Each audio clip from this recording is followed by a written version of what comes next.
We're back with Erdinger. We're back in the Vernon. It is an absolute pleasure to be here. I've got Ali Gunn. I've got John Milburn. And for the first time on a Friday night, I've got Chris Barbour.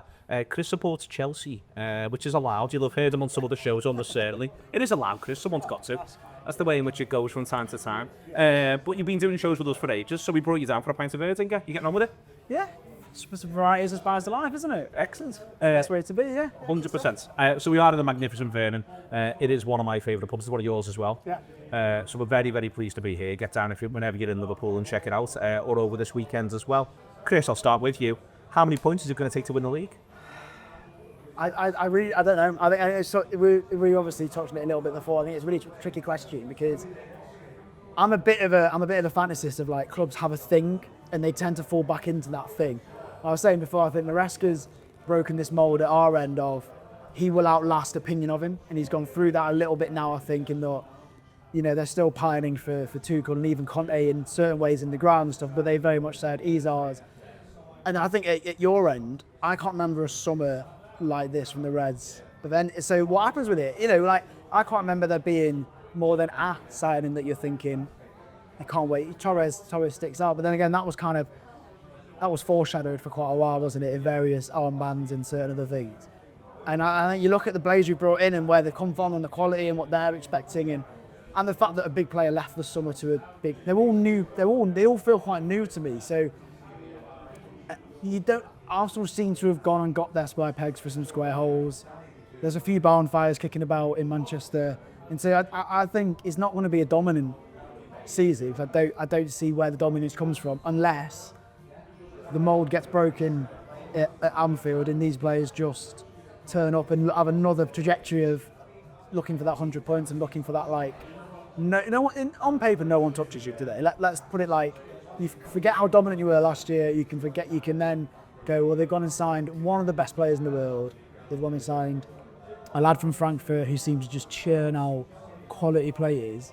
No one's got worse. No one's demonstrably like older on the pictures on the passport and stuff. So you're sort of going, what can go wrong? Well, the funny thing I think for us, John, didn't come up with a number, did he? Didn't come up with a number. We'll come back around and we'll insist on that at the end. The funny thing for us was when we win it last year, it's played 34, 82 points on the board.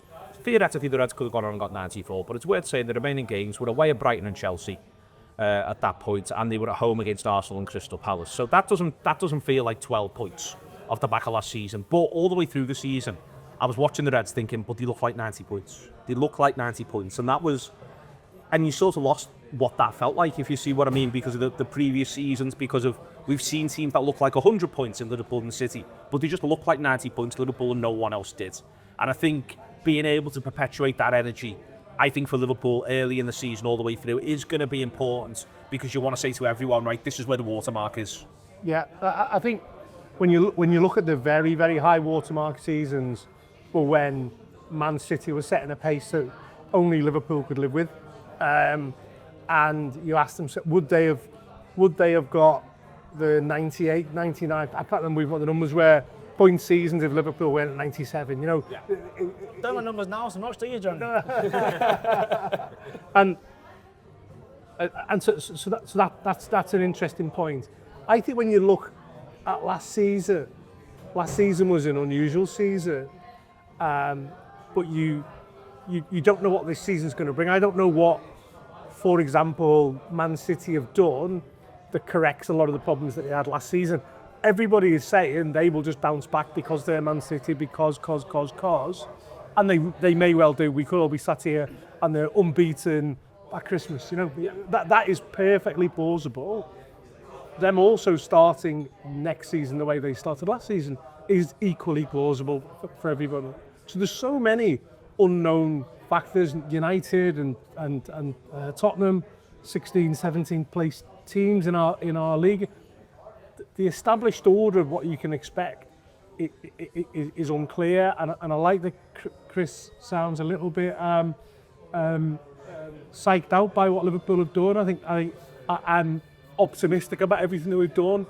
Equally, you could say a universe where it takes a little bit longer to gel than you'd like. You know, kind of we're making, as excited as I am about we're shopping in that kind of top tier, and for your point, something that Liverpool don't typically do. it also means it's a slight change of strategy, and it also means that they've got to work, really. They've got to work, and it's not inconceivable that it works, but it doesn't work straight away, you know. And so there's so many unknowns. Had Liverpool got demonstrably weaker in any area of the pitch than this time last season? I don't think so. And if we add an Isaac in there, I think it cures a lot of potential risks around AFCON and all the other things that we've got to navigate. I'd like a centre half before the start of the season. No shadow of a doubt. So their manager. Because that feels like a risk that we've given ourselves to deal with. But I think to the original premise of the question is, if we are serious about retaining this title, we've got to probably look like we can get 90 plus. Whether or not we need to score 90 plus is up for grabs. You've got to be able to put a rate of return on the board that looks like 90 to 94 is kind of plausible number for you to achieve. I think I said before, 34 and 82, that's where they were at the moment where it was the point where it had to be handed over. I think with it, Ali, I think the key part is making the pace and keeping the pace. Yeah. And I think that is, the manager has also said he would like games won a little bit easier, a little bit quicker, the Liverpool manager. He said he doesn't know if that's going to be possible.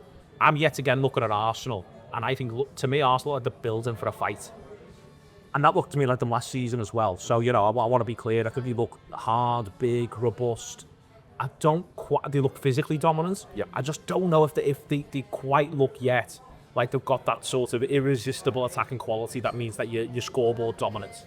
Yeah, and I think, do you know, to point out the obvious, Arsenal don't know how to win a league title. So it's a completely new realm for them now. They can have all the physical dominance, they can have all the technical players they want, but to get it over the line. And I think, I mean, to answer the question you pitched to the boys, I think 88 points will be it. Really? Only because I believe that if we need to turn it on and get above that, we absolutely can, because we're the ones to be chased. We're the ones to be chased. We are the pace setters. Are you happy about that? I'm quite enjoying. I'm enjoying not being underdogs. I want to be favourites for the title. I'm enjoying the hype. I'm enjoying being followed and assessed constantly. What are Liverpool doing? Because this summer's been a lot of what are Liverpool doing. What are they doing? Oh, they've signed in. We won't stop doing stuff. But yeah, it's great. We're not used to it either, Chris. Do it late. We're not used to it either. But I think it will really boil down to, I think the manager will break it down where we'll be hitting targets through the season. So there will be periods where it'll be right. At this international break, we will be expecting to be on X amount of points. At this international break, here we are. At Christmas, here we are. And if Arsenal keep pace with that, sometimes you've got to stand up and applaud it, and you go, fair enough, if you're keeping pace with us. But again, I circle back, they don't know how to win a league title yet. So when it gets down into your February, March, or the Man City region of the season, where they seem to always used to come alive, that's where we have that said experience. And I think it's a really undervalued trait where we've chopped and changed, we've got new players in, but we've still got that fundamental core of players that know how to get the job done. And like you said, we would like to win games a touch easier, but now we've got a season of the manager behind us. He's won a Premier League after it, but now we've got a season where we go, right, now we know what it's like to go to Ipswich away. So now we've got a newly promoted team in front of us. Here's how we do treat it. And that's a really good learning curve that I think we'll take into this new season. It does work in your favour quite well, though. That the narrative that was triangly sort of forced upon you was it's an underwhelming league title. In that it doesn't have that, it doesn't have the feel of a dominance. It was, and I think everyone who sort of paid. Because they're never a mad run. Yeah. They would win 4 and draw, or win 3 and draw 1, win 3 and draw 1. And I also think like the PSG game came at an unfortunate time for the narrative fans, because that felt like a real like puncture, and then it was like, oh, just a league title then. You know, yeah, but it's never just a league title, and it's not their fault that it's just a league title. It's everyone else's fault, and you played like a team with a real second breathing down your neck when you actually never really were. Yeah. And so that's impressive, but also means that if there's a reality of a second, if Gyökeres does what he might do, which I don't subscribe to the fact that he definitely will. But you can go, well, we did it like it is more of the same. It is 92 will do it. So they're not going to do more than that, even with him doing this and stuff. So I think that last season really suits you, because you are going into it favourites. There's like the dominance. There's the fact that you were so good, and the sort of the changing of the guard didn't really have any negative impact of anything. It was a sort of wholly positive one. And then you go, so then they can do that again. Everyone else was irrelevant last year. There's no reason why they'll be relevant this year. One of the things I think suits us last year was with the new manager coming in. I thought the new manager, because he had to start from scratch, had a better sense of the quality of the league than a lot of his opponents, because he was assessing them from zero. It was a complete blank piece of paper, whereas everyone else felt a bit like they were planning for or playing last season's version of the team they were coming up against. And I think avoiding that this season is going to be important, but maybe avoiding it in terms of maybe overrating one or two, because I'm looking at the standard of the league at the minute, and I don't think it's got any stronger outside of the obvious teams who've strengthened, and maybe the 3 promoted sides might be a better nick than last season, 3 promoted sides. But Everton haven't done a great deal. Palace haven't done a great deal. You sort of go down the list, John. So I think having that real sense of what it is you're coming up against helped us last season. We've got to keep that going into this season. Yeah, I think Slot was. We go back to the first loss of the season against Forest. He was. I think he was unpleasantly surprised by the strength of a perceived weaker opposition. Forest went on to have a good season, as we know.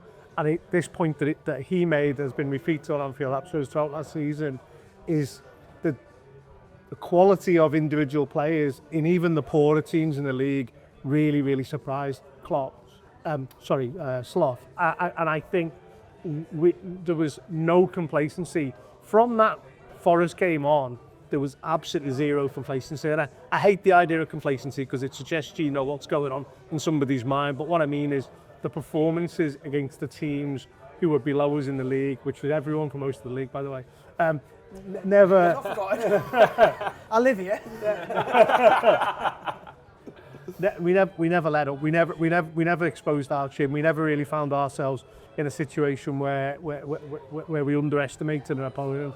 And I think that's going to be really important. And yeah, I've still got, as I say, some blind spots in terms of the league. In terms of, I don't know how good Bournemouth are going to be this season. I was really admired Bournemouth last season, but they've been denuded a little bit in some aspects. Brentford are another team who kind of might be a bit more of a mixed bag this season compared to last season.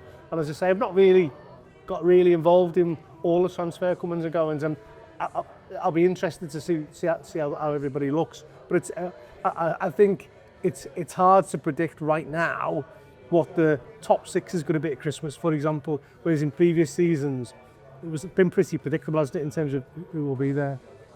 So we'll see. I think the last thing that we've got to think about before you can give me a numbers, Ali, is I think it is the possibility, and I think there's only one team who could do it in surprise, of, say, Man City. Just, John sort of said before, just sort of blowing everyone away. We're just all sort of looking around 12 games in and they've won 11 and drawn 1. And I think Liverpool could be capable of that as well, but I don't think it would be as much of a surprise now as Man City. Arsenal, to me, again, they look to me like they're very capable of being very consistent, but it is City, isn't it, who you think, you know, if the big fella up front just suddenly starts banging them in, you've seen it before, you know what the film looks like.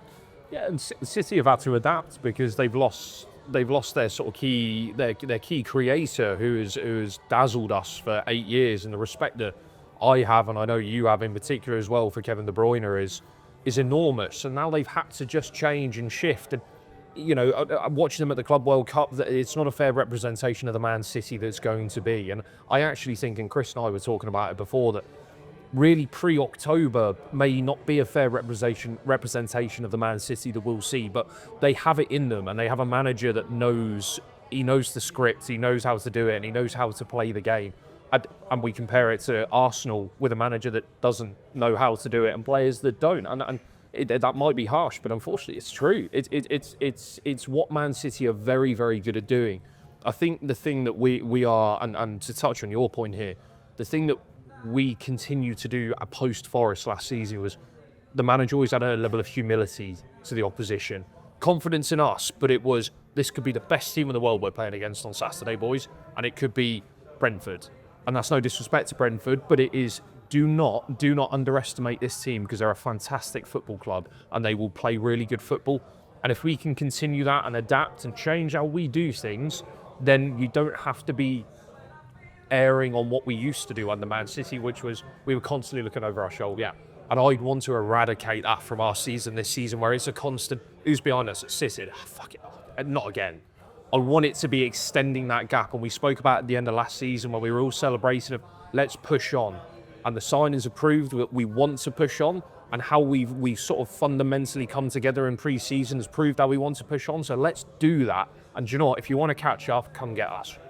What do you reckon of the world champions?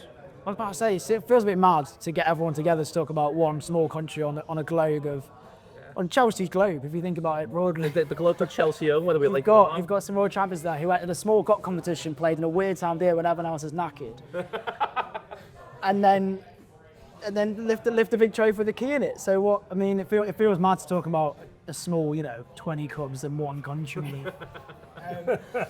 But like we said though, the truth ultimately takes the stairs, and I think Chelsea's sitting in where they come is, I just think they're beyond worthy of prediction, because we said the other day, we play U7. There's equal chance that Chelsea have 10 points off 6 games and have 18. And I just think you really don't know, because you still don't really know. Again, when we talked the other day, it feels like the lapse when he loaned out to West Ham. It feels like ages ago they brought him in, and because and for everyone, it's so much chuck into what sticks, and is whether.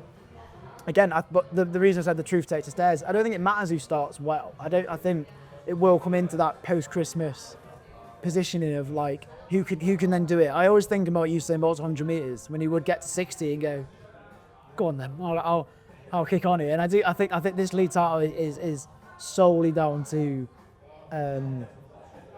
mentality and sort of like effectively who's got it when they need it, not who we're not doing. It's not fantasy football. It's not how many times has João Pedro beat his man, or how many, what's his XG. It will come down to who can actually drag it out from nowhere, grab a game by the bollocks and just go, yeah, this is that post-November international break, yeah, of February. Exactly. I think it could be the same as last season. I think it's that early 90s. Early 90s. I'm glad it's not early 90s, because we were less good in the early 90s. But I think early 90s. I think because again, you can have your season again with a much closer second. I don't think you need to change that much, and I think if anything, you probably got better, and you're the marker around it. Early 90s. Yeah, well, I think you've got to look like you can do it. You've got to have that run rate. Whether it ends up being that high is largely irrelevant, isn't it? If we finish the season in March, then it doesn't have to be in the 90s. No. But if we're going to the wire, you expect us to get 92, 93 points to be able to go. Flexible 88. Flexible 88? Flexible 88. I'm played 34, 86. That's what I think you'll have to be on. And I think that there might be two who are around now, who are close to that. I think of the three who are likeliest with the possible Chelsea 98 run rate. I'm saying no, that's more of a 95 run rate. Okay. You need to be going at 95, but if you're 86 with 4 to go, then you should kick on and get to 98, and that might well be what ends up dictating it. I think it's going to be just and about 82 to 86 isn't tons. Liverpool will get to 82, 34, 82 last season. It's not loads, but it'll feel like a little bit more. Not least because I think the other thing that will happen is I think Liverpool will be there, but I think there'll be another side who are able to keep pace with that. At which point it'll all feel a lot more. Like you'll feel like you're doing better in a really weird way. Depends where you get to your 80s. If you get into your 80s at 32, 33 like you did, then you're laughing, you're comfortable. But if you get into your 86, 87 and you've got one game left and it's dicey, then that's changing. I think the three and possibly Chelsea will do better against the mid-table teams this year, especially away from home. I think year 2 of the new Champions League is interesting, because I think people got it wrong last year. And they actually realise you'll be all right. You can sit in that odd big mid. You can sit middle of that big table, and you get a bit of a doozy in the new year, or you can get yourself ready for that. I think a lot of people put far too much pressure and like emotional energy into those early fixtures, because you boys completely warped it, and ultimately that didn't matter in the. What I would say is second, third, and fourth all got to the semis. So. We stepped on the PSG rake, and they almost took our place as one at that moment. And second, third, and fourth all got. So I suppose it comes back. I suppose, but maybe egg on my face of that momentum does matter, because. But maybe the flip side is it matters because what matters is what everyone else does. What I caught people by surprise last year was Lille is not an easy game, because for Lille it's the biggest game of their season if you're a good side, and I think that's what caught people off. Whereas I wouldn't surprise me if there is a Liverpool Madrid style Swiss system first game, both sides take it a little easier this year, but you've got to make sure you're beating your pot 3 and pot 40s. That becomes bigger in a week. And again, a competition that's one continent. There you go. It's not like good anyway, is it? It's all global. Mickey Mouse Cup. There's 7 of them. Excellent stuff. We are with Erdinger. We are in the fantastic Vernon. Here we're going to find out a bit about Manwell, and then we're going to find out more about Manwell. See you in a second. Starting in 2017, Manwell is a charity and a community for men to focus on their health and well-being. Manwell is an inclusive and supportive community where absolutely everyone can find a game of football, make new mates, and become the best version of themselves. Check them out across social media, get involved, and play your football the Manwell way.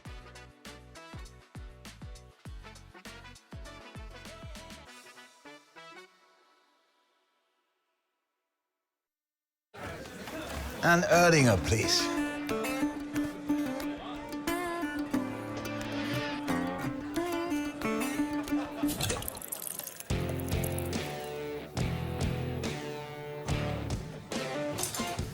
Stop!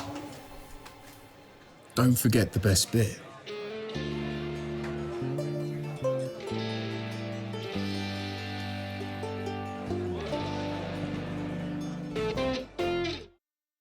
Welcome back. We are in the Vernon. We are with Erdinger, and we've got Chris with us, and Chris came to speak to us about Manwell, but we've got John as well, and me, because me and John have both played Manwell. Have you Manwelled? I am Manwell. Right. Currently, Are you Manwelling? I am Manwelling. What a coincidence. Yeah, I first met Ali on the side of one of the pictures when he signed up through the person I works for in town in the arts bar, Alex.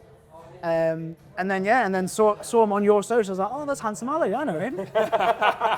As he gets called in the circles. So do you want to talk people through it then? Literally how it works, where it came from. As I say, me and John have both played. I played back years ago. Well, that's the thing. It was 2017 when we sort of got our heads together and kind of decided that it's at the minute it's a this city thing, but it kind of came out of the fact that loads of lads want to play footy, have played footy, still want to.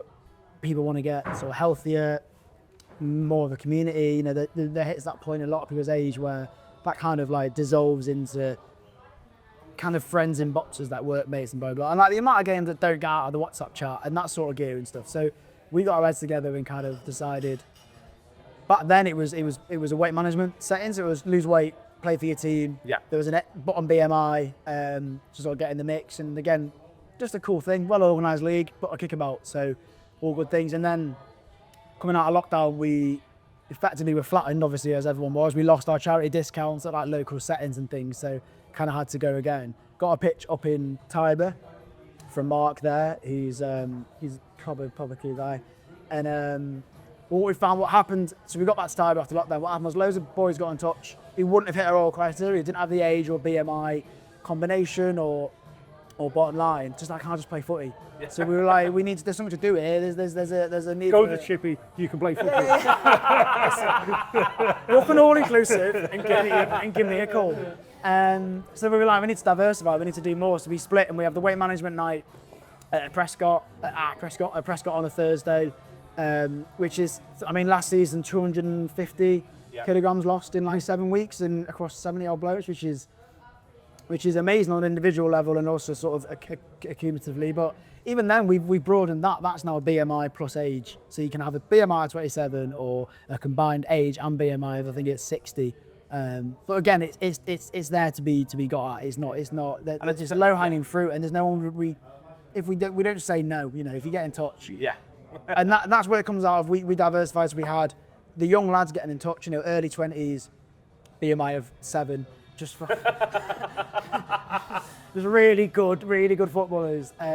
Obviously, where we are on Lodge Lane 2, it's kind of a really nice, diverse community out there as well. So we split and we've gone for the Manwell community. And so you've got Mondays is our Wellbeing League, which is, I'd say it's more football adjacent in that we have refs. It's designed to work with no shade on them, sort of upwards from the pits. That type of footy where it's a nice place, it's a signed environment, but it's well organised, it's competitive enough for you and stuff. And then Thursday nights is that. And then we realised there's still a spot in the middle for lads who just want to have a kick about. So we've started at Wavertree on a Tuesday, what we're calling Lifestyles Footy, which is a lot more casual at the moment in terms of entry requirements are just social isolation or your BMI or your age, or I play footy at the weekend but I want to play somewhere where I can just enjoy it and stuff. So that's again a nice community there.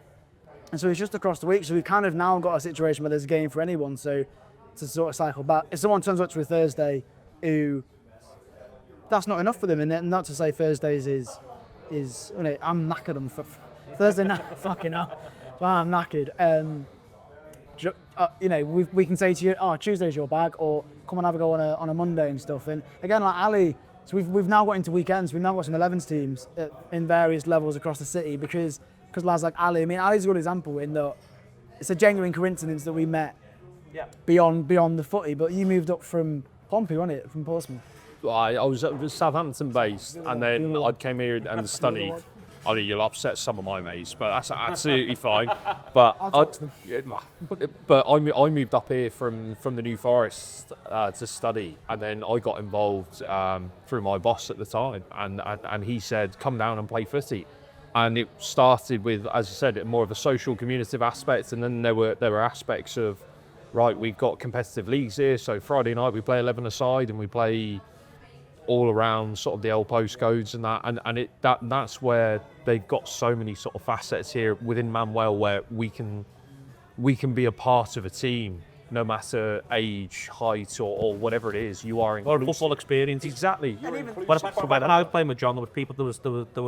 I was playing with men, some of whom had never played before, or not played since they were 8, and had fallen out with the school team, and you know, and it was, and they were playing with them as well. And that was one of the things that struck me. It was also a good place for people who wanted to play but never felt for years not had the confidence to do it. I can never choose my best boy because sometimes I love Dave Downey, who we all know, touch and turn of Unbelievable. Do you know what I mean? What a player.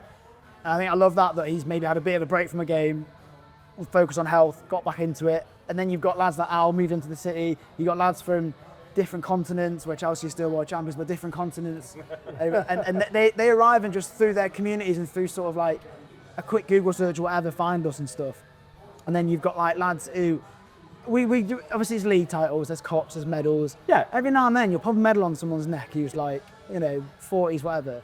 And they'll say something like, I've never had this before. I've never been in a team. I've never had a team. And like, and we rejig it, so we do the season maybe is 2 months, and then we go again, and we go again, and so on. So it's not. So you people as well. That was one of the things. The community is there to be got at, and there's listeners and watchers of your show and stuff who have, when I've harped on about it before and stuff, have got in the mix and come in again. I'm in the city, and that's what I did. I moved here 12 years ago, and sort of would have loved Manwell to have existed then. So I was play footy. I played with my mates back home, and then I didn't play for once, and I got involved in your game madly.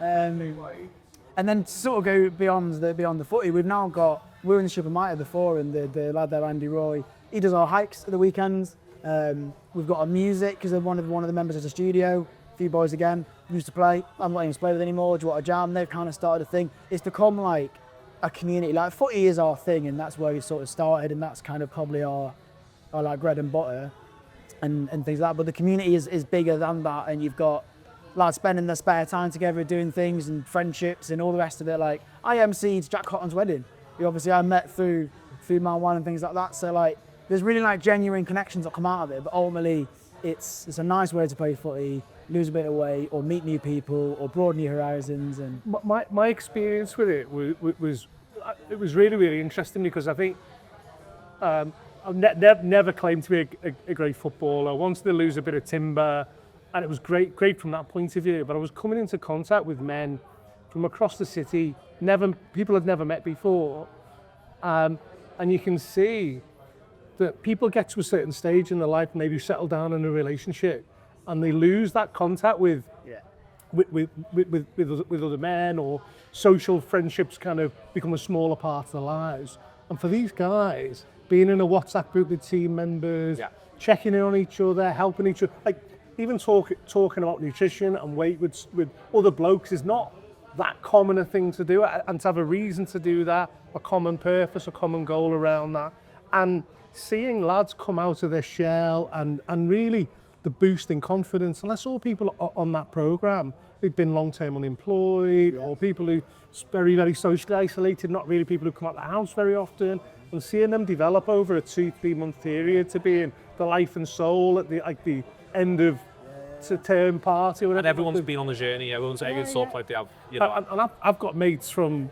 the first season who I'm still in touch with, do you know what I mean? And what I love too is another one of the moments that I always buzz off is you'll come down, someone you went to school with, that you haven't spoken to since then. Yeah. Oh, fucking hell, you're it. And then you go, that's just happened because of that common interest hasn't left you both, but we're now the common interest. We're now the... And Cassidy talks about it sometimes, like it's the Masons. Like, our boiler goes, and she's like... It's a brilliant network, isn't it? Do you know? Ask Bezzo. She's like, get Bezzo on the like day. That's something that I want to reiterate to anyone who listens or watches this is I don't want Chris to underplay his role, or Josh or Alex or anyone who's involved here.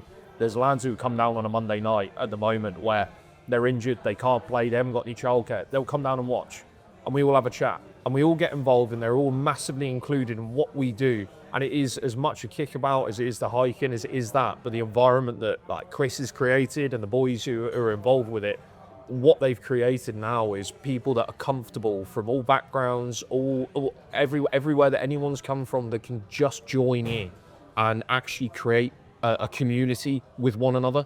Okay, fabulous stuff. Absolutely brilliant. So do check it out. Search it. It'll be in the description for this if you're watching it on YouTube. It's not hard to find, Manwell, Manwell, as in man and in the word well. Not something that you fall down, but something that you provide for one another. That sounds nice as a tagline, I think. Let's see how we get on. Yeah, see how we get on. Put on the whiteboard over there, will you? We'll see if we can work with it. Thank you very much to Chris for taking the time for that and for this. John as well, and Ali. Henry, who's looked after every little part of this as it's wore on. I think he's watching the cricket over the shoulder, though. I've got no idea. Thank you very much. See you later on. It's been Erding, it's been a burning. See you soon.